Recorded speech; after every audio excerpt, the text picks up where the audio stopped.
coming to you from the beautiful country of Brazil and the lovely city of Sao Paulo.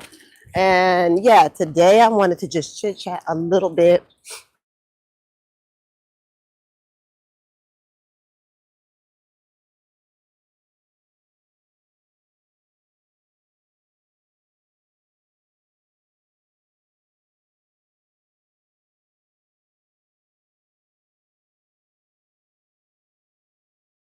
Okay, sorry, I glitched out a little bit.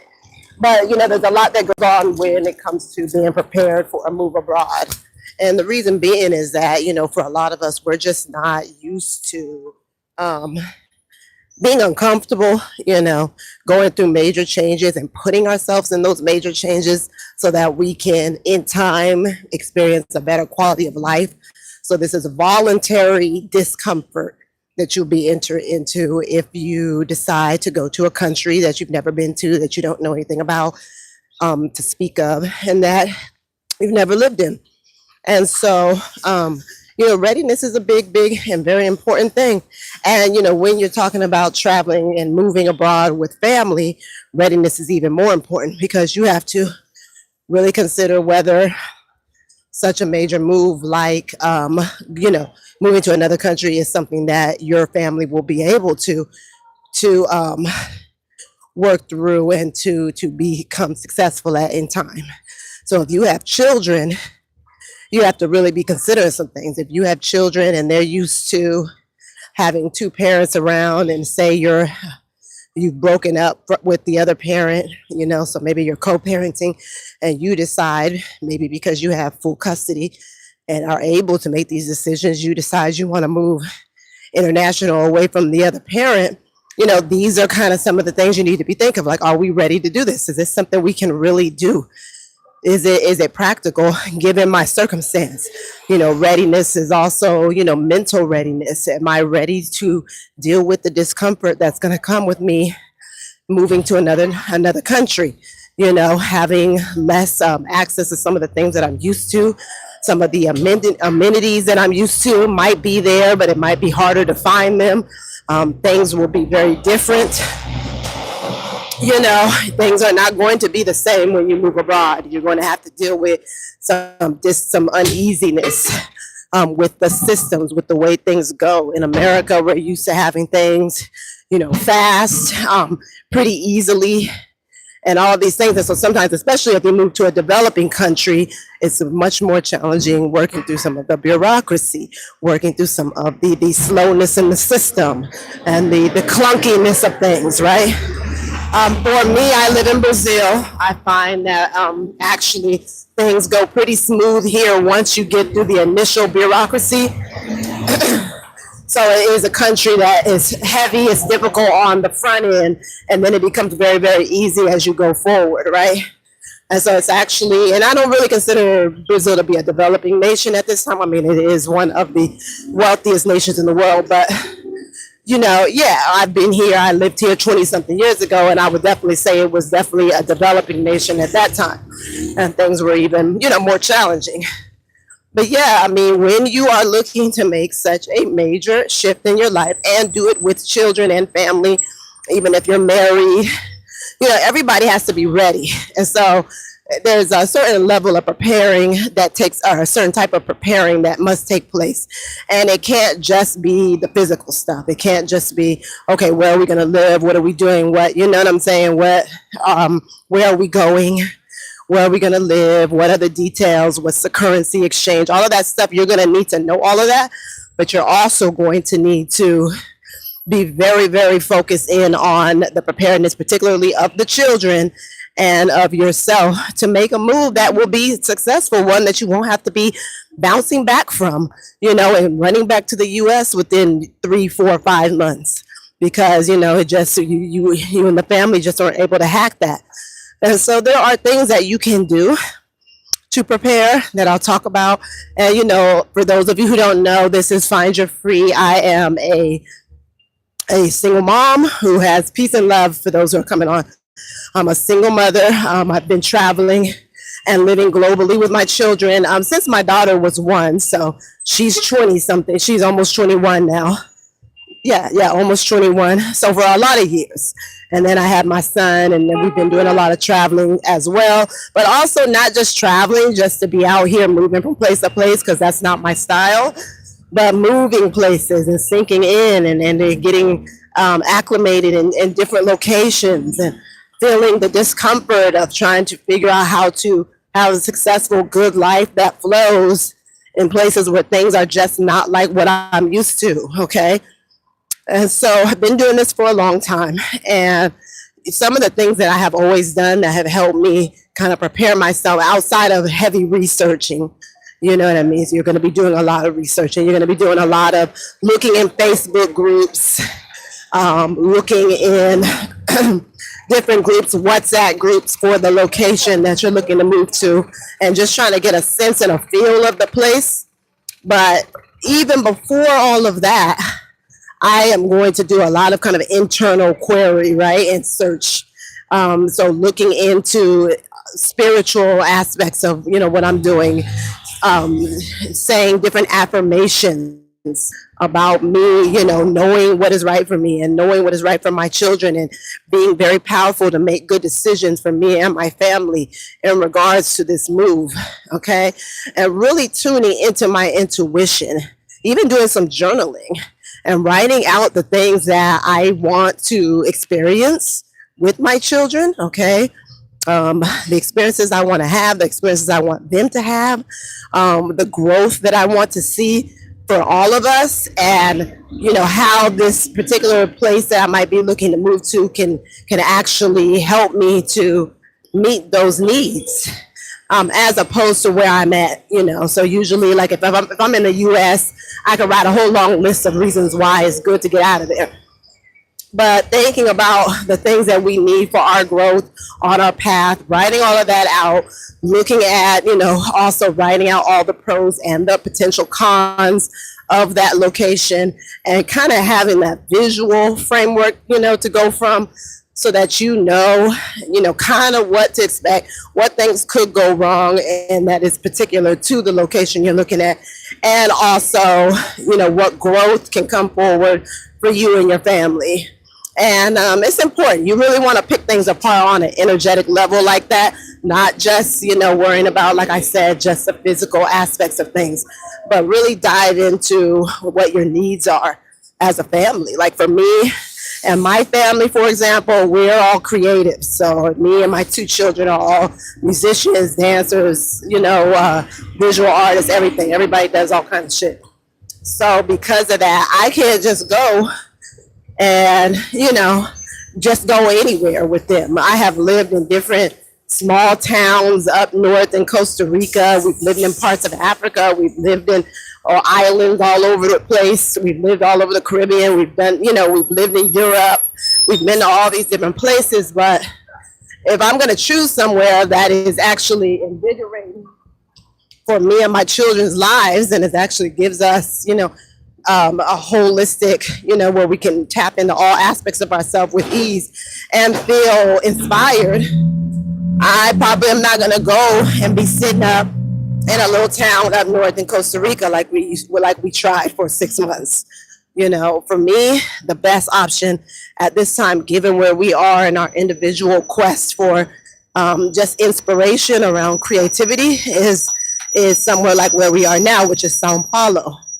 You know, one of the biggest cities in the world, massively meant for the creative, like totally somewhere where you would go and have a good time as someone who, you know, enjoys making music, enjoys seeing live music, enjoys the arts, you know, wants to be able to go to jams and enjoy life in all of these kind of ways where you're actually very hands-on with it and creative with it. This is a great place for us. You know, these are important things. These are things that I wrote down before we came out here. You know, what are we going to need? What is going to keep my children satisfied and happy if we are abroad? And you need to be really trying to check into these things and see what it is you and your family really are going to only be content with. Because, you know, taking my kids, for instance, in the past when we have been in like small towns, even here in Brazil, we lived up north. We lived in a small town up north in Bahia. And was lovely. It was fun. It wasn't a boring small town, but it was still a very small town energy. And it just didn't quite click for my children, even though anywhere you go in Brazil, the arts are going to be promoted heavily. There's going to be a natural underlining of just creativity there, because it's just a very colorful country in that way.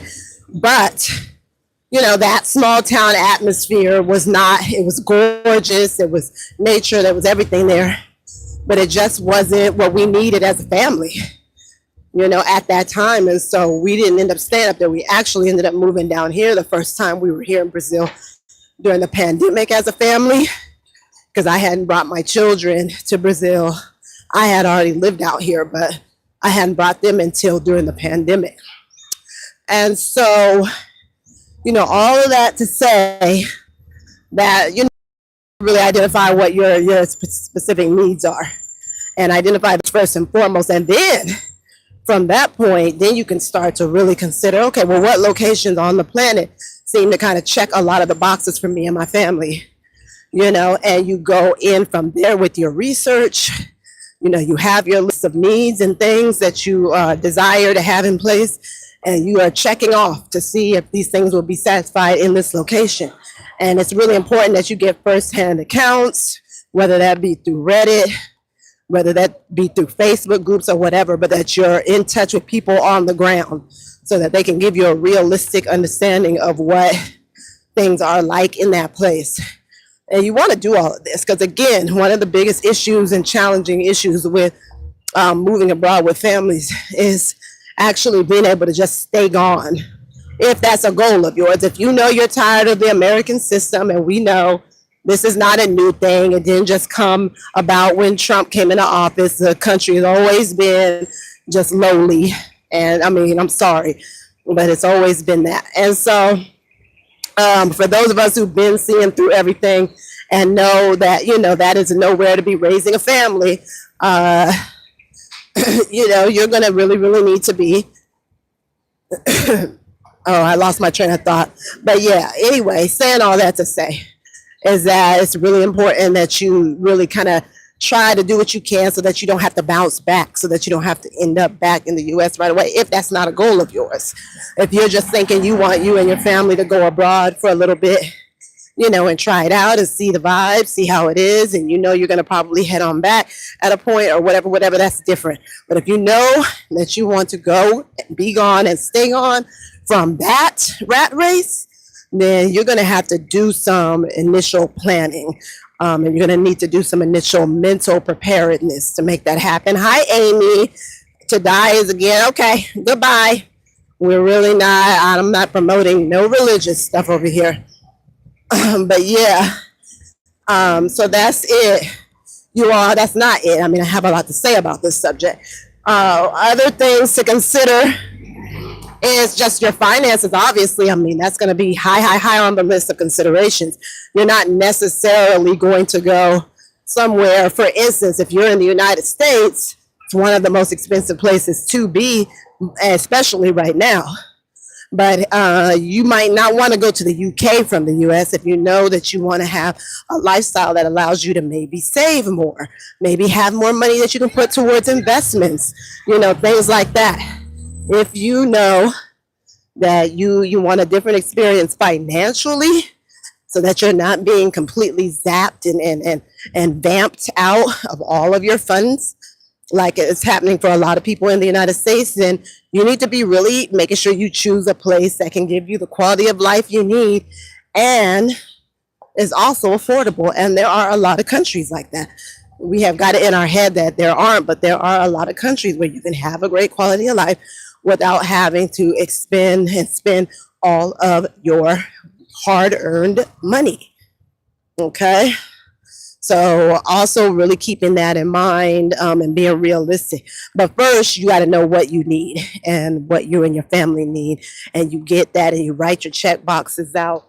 You write your list out and you check off everything according to that location and with all of the information that you gather around that location. And you go just like that. You have to, because It's really easy to get out here. Like I said, I have moved from place to place, not constantly. I'm not someone that moves around quick, fast. I don't move like that. But I'm saying I have been over 20 years. We've lived in a lot of places. And, a lot of places they fit the bill for a few years and then you move on. But at the end of the day, you still want to get a sense of, your basic needs being able to be satisfied. Me and my children, we spent a lot of years in the Caribbean on particular, on different islands. But the main island that we lived on was St. Croix. And St. Croix, it had a lot. It had a lot to offer, especially in terms of human, in terms of there being some amazing people there mixed in with some very bad people. But, there was a lot to be desired there in terms of infrastructure, in terms of quality of life, even though it was a beautiful island and the quality of life you would have thought would have been high. It just left a lot to be desired. And after spending so many years, mostly based on St. Croix, I decided that I wanted to up level our lifestyle more, that I wanted to have a more kind of put together experience for us where we could have access to all the things that we love and like. We could still access nature. We could still have in this instance where we are now, the urban big city environment, and all of the cultural richness that entails. And we could have all the things. And so that is when I made the first decision during the pandemic to leave the Caribbean to come out here. And it was wonderful. And we stayed for like a year and a half. So it wasn't like we did a quick jolt or a quick thing.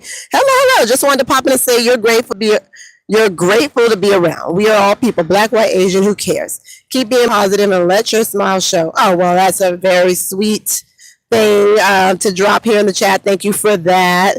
Yes, we are. And I definitely believe that, we are, no matter what colors and stuff, people have the ability to choose their path and choose the way they want to be here in the world. And, and that's another thing, figuring out what your comfort zone is. I lived in, I have brown children. I'm a Black woman. I lived on the islands of St. Croix, which are very, it's mainly brown folk or what have you. But I had other friends too there because I've always just been someone who just went off of people's character more so than anything else. And so for some people, they might not be used to moving to big international cities where it's super mixed, where everybody's not necessarily brown folk like them. And so you might be from Atlanta or something and you're just used to it being chocolate city everywhere. So you really, if you were to come to a country like Brazil, you need to figure out where you're going to go because Brazil is very kind of sectioned off in that way. And so if you're looking for that concentration of other people that look like you probably wouldn't come to Sao Paulo. You would probably go to Salvador or, even Rio de Janeiro has more of that. So, hi, Laser. Yeah, so, those are some of the things that you need to be considering. Sao Paulo, very, very, the most per capita brown folk or Pardus or whatever in the whole country. But because of the way Brazil sections off and kind of separates out, there's a certain level of segregation here. And so you won't necessarily see those people moving around just central Sao Paulo per se. And so these are all things you have to consider. Like if you need a chocolate city, you need to be writing that down on your list and making sure wherever you go, is going to offer you. I'll offer you that. That's mostly going to be somewhere like Brazil, or you're going to be going out to Africa, period. And so those are some considerations if you're moving abroad. Very important that you're clear about where you're going because you don't want to come and have no major surprises. Like, oh my God, what? Some people, they don't know how to maneuver in Sao Paulo because they're just so shocked. They heard, oh, Brazil has one of the largest percent of Black folk outside of Africa, and so they hear all that stuff, and then they think when they arrive to Sao Paulo, it's just going to be like that, and it's like, no, it's hella non-Black people in Brazil. You have to know where you're going and what you're looking for, and what kind of experience you want to have. I don't understand people who are that way, but I guess you do. Who are what? There's people who won't live in my area because it's mostly Mexican, but that's ridiculous. Well, it's just comfort. Again, and I was talking about that earlier in the video. If you're some people, I know a lot of people who grew up in, I'm from California. I've always been super mixed in with everyone. So I don't even think about those kind of things. But I do have friends who, like I said, Atlanta, you can't get any blacker than that. That's just what they're used to. Doesn't mean they can't flex and go do other things, but it might be a preference because of the cultural identification, right? And so it's just a comfort zone for some people. And so I don't knock it. Everybody's different. But I just say to make sure that is something that you need for you and your family to feel good and to feel comfortable, then it needs to be on your checklist of things. If I want to, obviously something like being a Mexican person, there's going to be limited places you will go where it's going to be a lot of Mexican people, and that's just cultural stuff. But but like in terms of black folks, some people, they just want to be somewhere like Africa. Or they just want to be, up in Bahia here in Brazil, because it's super black culture. It's super, it's just an identification. Oh, thank you. It's not my hair, but thank you so much for the compliment. um, So yeah, y'all, that's all I'm saying, is that it's important, if you don't want to be bouncing back and ending back up in the US and in the middle of that, just, for me, unbearable rat race. It's always been an unbearable place to live. And I'm talking for 30 years now. I have been in and out, barely there. I just never could stand that country. But if you know that you want to leave and you want to be gone, then you will have to like set up. And that doesn't mean plan, and then wait years and years until everything is perfect before you leave. I think it's a good idea that if you're looking to move abroad, that you get your list made out, start doing your research, go in on that, start preparing your family on every level. Also let the children do their own check boxes and lists of things that they need. Let them chime in on what is going to be not something they would want to have to compromise on, because it's really challenging moving with children. It's really, especially when they get older. It's one thing when they're small. I've always traveled with my kids. I've always been living in different places, but I'll tell you, my daughter was extremely flexible because that was just her life. But my son was a little bit more stable when he was small. And so for him, it has been a little bit more difficult. And I've had to go through different things and try to get him to adjust, particularly here in Brazil, because he spent the bulk of his life growing up on the island of St. Croix, and in the Caribbean. So he's kind of an island boy in a certain type of way. So, even though he's artsy and he's starting to enjoy Brazil a lot now and appreciating it for what it is in Sao Paulo, it has taken some time. It has taken some time with him, whereas my daughter can flex and she's older. She can do her own thing. She can make her own relationships. Mommy doesn't have to be involved in that. So all of these things are considerations. Older kids are really challenging to uproot, especially if they've been rooted somewhere for an ongoing period of time. So you'll have to consider that. You don't know. Sometimes that can be a trauma and a break for them that they don't recover from. I've seen it, so you have to be really careful when the children are older. Some children are ready to go, especially if they're living somewhere where, for me, I haven't lived in America for a long time, but I just couldn't imagine living somewhere where fear is like the operating, like everyone is just moving on fear. And I just never feel comfortable there. Yes, the media does a good job of brainwashing everyone and getting everyone into that really high fear state, but it just is not pleasant. I don't hear about these kind of things or experience these things where I live in Brazil, even though the international media tries to make it look like this is just some gangster crazy place. So peaceful here. I do not have the experience of being worried for my children out maneuvering on their own and being out and about here in the US, even on the island, the American island I was on. I wasn't comfortable with my daughter, who was, already an adult, doing things, because I knew how violent it was. I knew how susceptible you could be to just random violence at any point, because that's how that island was. It was tuned in. It's a colony of the United States, so it's got the spirit of the United States on it, even though it is a Caribbean island. That evil. And so I was not comfortable here in Sao Paulo, in one of the biggest cities in the world. Totally comfortable with my kids doing their own things, and going out and being out, and me not being there to be helicopter mom and all of that. So, it just goes to show you, we hear so many things in the media and we think we know, but we really don't know.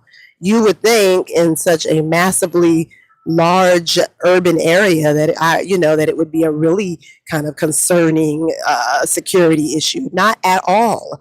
Now I won't say the same for when I'm in Rio. Rio definitely has me in a state where, first of all, I wouldn't even consider doing what I'm doing right now out in public. I would not have my phone out. I'm not supposed to do it here either, but I've done it here. And I know that as long as you keep your eyes open, you're pretty much good. Rio, I mean, these people are trained to watch for any slip up in somebody, and don't let them have identified that you're foreign, because you will be watched. You're going to be watched, and you're going to be stalked, and you're probably going to lose your belongings at some point to pickpocketers and things like that. It just happens. One slip up, one, letting people know or speaking in English on accident out on the street. It's happened to me. So, I can't say that everywhere in Brazil is like this, but right now I'm in the biggest cities in the world, the largest city in Brazil, and it's just absolutely wonderful and safe and just a great experience. So, yeah, really, really pick and choose and write out everything, y'all. Don't worry about anything that anyone has to say. Don't listen to the media that much. Focus on firsthand accounts and talking directly to people in places, again, like Facebook groups, I think, are the best place to start.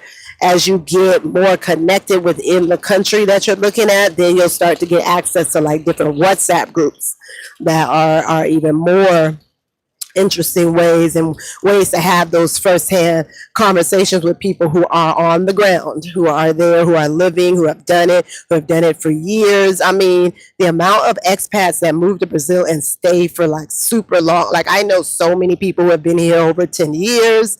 I mean, it's just that kind of place. You come and it's like, go where? There's nowhere to go after you come here. I mean, you get the quality of life, you get the vibes, the culture, the music, the commitment to joy, the dance, the arts, the great food, in terms of access to amazing produce. You don't have to wander around the grocery store like trying to figure out what's actually food and what's GMO and what's what. Even right now, I'm at my organics market here. Everything inside of this store that I'm about to go in is organic. You know what I mean? Everything. They grow it on their farm. Now, I'm not saying the U.S. doesn't have stuff like that, but you have to go seek it out. And that's like anywhere, you have to go seek that out. But here, it's just more common for you to have access to quality.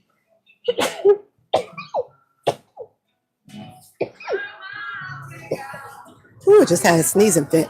So anyway, y'all, I am about to shop. Thank you for listening to my rant. Hey, check out down below. I created a quiz. Okay, all you gotta do is drop your email in, and I created a quiz on your family's readiness. So for you to be able to check out and see if your family is ready, okay, to move abroad. Check out the quiz and let's go forward from here. I'm gonna support you all as much as I can if you're looking to move abroad. Again, find your free. I'm Imara, and yeah, ask any questions you may have down below, and please put a like on the video. Peace and love.